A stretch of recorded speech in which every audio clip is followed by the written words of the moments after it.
अल्लाहुम्मा सल्लि अला सय्यिदिना व मौलाना मुहम्मदिन। शौक से आओ, शौक से बैठो, शौक से सुनो। इमाम गज़ाली फरमाते हैं, अमल की इब्तिदा तड़प है। तुम्हारे अंदर तड़प रखना।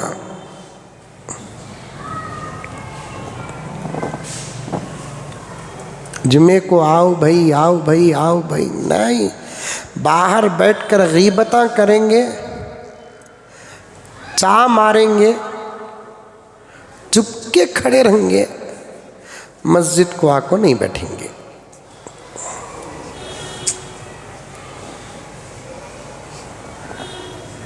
नहीं बैठे। 1:40 हो रहा है।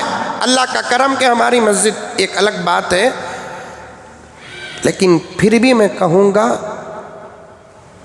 इस वक्त 70% तबका अभी मस्जिद नहीं गया है।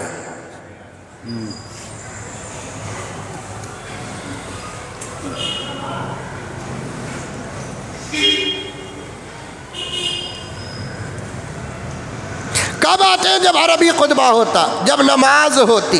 जब तू सुनना ही नहीं चाहता तो खुदा तुझे बदलेंगे कैसे?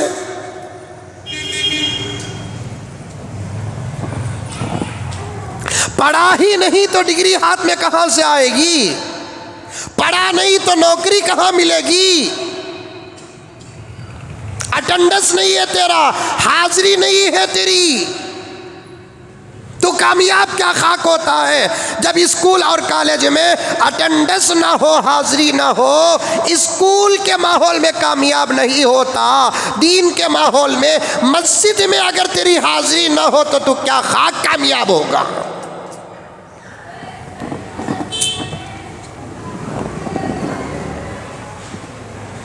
लंबा बयान पसंद नहीं, कम से कम उस मस्जिद को तो शुरू चले जा जहां छोटा ही बयान होता है। ज़रूरी नहीं कि लंबा बयान सुनना है।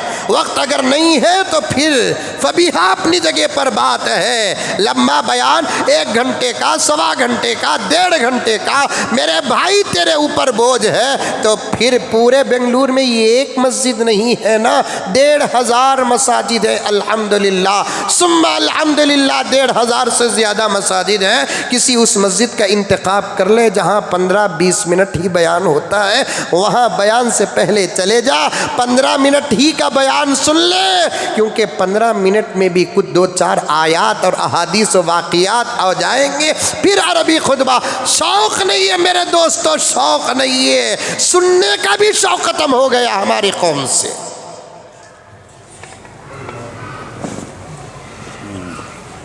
वही होटल के सामने खड़ो बोलो 1-1 घंटा।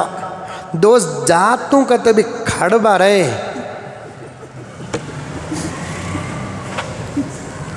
नहीं रे बा, घर से फोन आ रहा है, इन्हें जोरू को छोड़ डालिया बेवार सिंह, उसे भी जोरू से दूर कर रहा है। इन्हें तो माँ का नाफरमान बन गया, इसे भी माँ का नाफरमान बना रहा है। यही आदमी घर से दूर हो गया, उसे भी घर से दूर कर रहा है। चाबी ख़त्म हो गई, पैसे भी इन्हें दे डालिया है, बातें भी ख़त्म हो गए। जा तो बच्चे, तुम्हारी लैंग्वेज मेरी नहीं। मैं फ़ज़ाइल अमल में पढ़ा नहीं है, मैं हिदाया में पढ़ा नहीं, तफसीर में पढ़ा नहीं। ये इतना जुमला, जा तो बच्चे है खड़वा रहे।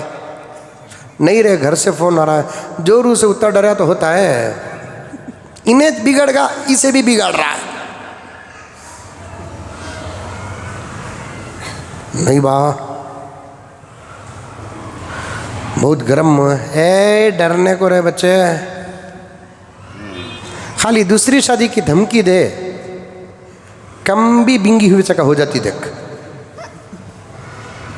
फिर मोहब्बत का रहती है।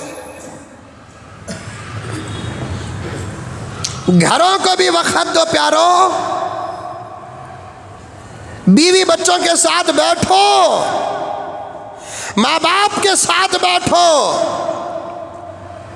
उस नौजवान से ज्यादा निकम्मा कोई नहीं जो बाहर तो वक्त गुजारता है लेकिन अंदर नहीं गुजारता। प्यारे आका ने क्या फरमाया, वक्त नमाज का हो तो मस्जिद को जा, बिजनेस या तिजारत है तो बाजार को जा, मस्जिद का हक भी अदा हो गया, बाजार का भी हक अदा हो गया, तो तेरे लिए सबसे ज्यादा अमन और सुकून की जगह तेरा घर है, तेरा घर। सुभान अल्लाह। मेरा रब चाहता तो ये कह सकता था ना कि घर से जल्दी फारिग हो जा, बाजार से जल्दी फारिग हो जा, मेरे घर में वक्त ज़्यादा लगा। अल्लाह ताला चाहे तो ये भी कह सकते थे ना। और अल्लाह के घर से ज़्यादा मुक़द्दस जगह कौन सी है। लेकिन प्यारे आका का फरमान सुनो, अल्लाह का फरमान सुनो, जब तू मस्जिद को आया, मस्जिद का हक अदा कर दिया, बाजार को गया, बाजार की ज़रूरत से फारिग हो गया, तो फिर तेरे लिए सबसे ज़्यादा अमन चैन की जगह, प्यार और मोहब्बत की जगह तेरा अपना घर है। तू अपने घर को जहां तक हो सके लाजिम पकड़, लाजिम।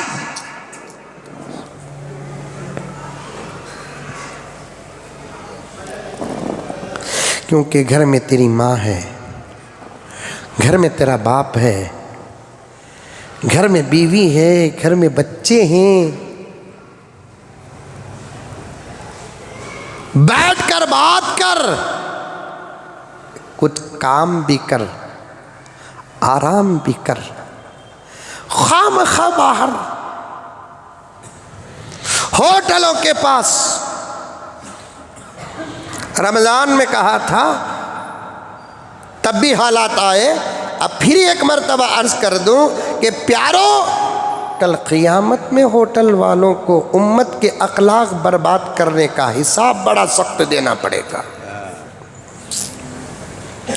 और अजीब बात यह है कि ये होटल जितने पूरी रात खुले रहते हैं ना, ये तकरीबन 90% मुसलमानों के ही हैं।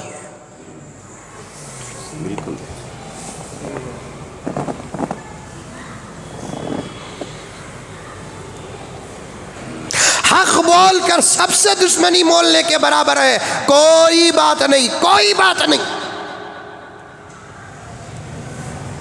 मैं मोहल्लों के नाम लेना नहीं चाहता, क्योंकि आज इसकी ये बात जुमे के बयानात गैर मुस्लिम भी बहुत सारे सुनते हैं। मैं अपने आप को और उम्मत को मैं मज़ीद जलील करना नहीं चाहता, लेकिन एक बात है प्यारों कि जितने मोहल्ले हैं बेंगलोर के अंदर, गैर मुस्लिम भाइयों के भी मोहल्ले हैं और मुसलमान भाइयों के भी मोहल्ले हैं। होटलें किस मोहल्ले में खुली रहती हैं देर तक, आप हिसाब लगा लें, गौर व फिक्र करें।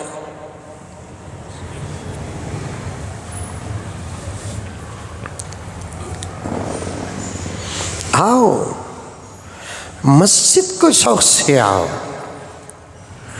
मस्जिद को तड़प के साथ आओ, मस्जिद को तलब के साथ आओ।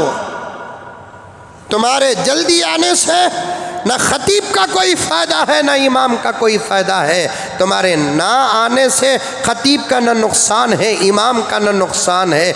जल्दी आओगे तो फ़ायदा तुम्हारा होगा, देर से आओगे तो नुकसान तुम्हारा होगा। हफ्ते में एक मरतबा घंटा डेढ़ घंटा अल्लाह के घर के लिए कुर्बान नहीं कर सकते तो मरने के बाद अल्लाह को क्या चेहरा दिखाएंगे।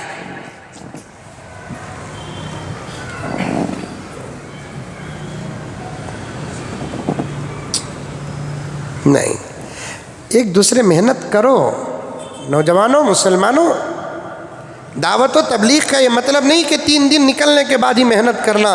दोस्ती में उसके सामने तश्कील करो। कब बा जाता तू जुम्मे को? मैं 1:30 बजे जाता हूँ बा। नक्को बा 1 बजे जा, चल ये जुम्मा इंशाअल्लाह तू भी मैं मिल को जाएंगे। आपस में मेहनत करो, आपस में मेहनत करो। क़ियामत की अलामतों में से एक अलामत है, जब उम्मत अमर बिल मारूफ नहीं अनिल मुनकर छोड़ देगी तो उम्मत पर क़ियामत आ जाएगी।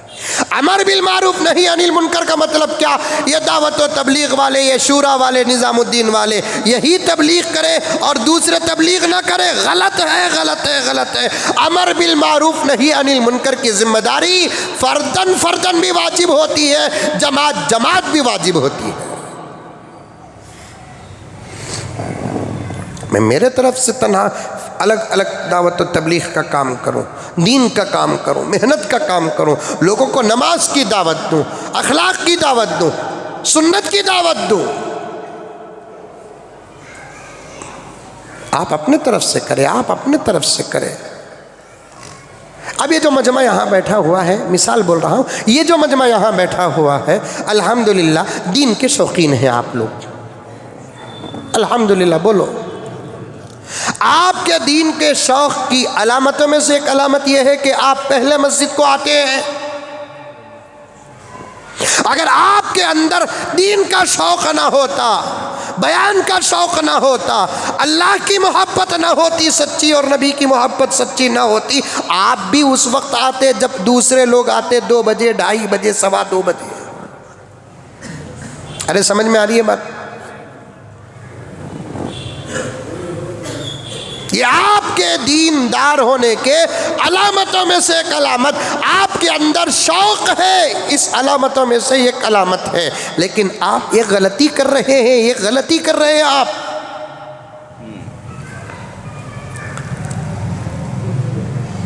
आप उन लोगों को मस्जिद तक लाने की मेहनत नहीं कर रहे हैं जो लोग मस्जिदों को जाते नहीं, या जाते हैं तो देर से जाते हैं, उन पर आप मेहनत नहीं कर रहे हैं।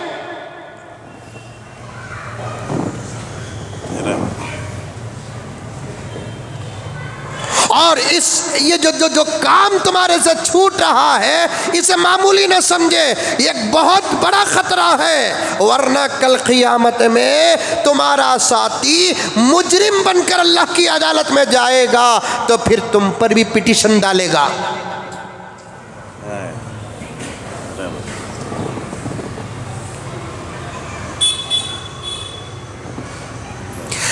इस एक अहम फरीज़े को हम लोग नहीं जानते, आप लोग नहीं जानते।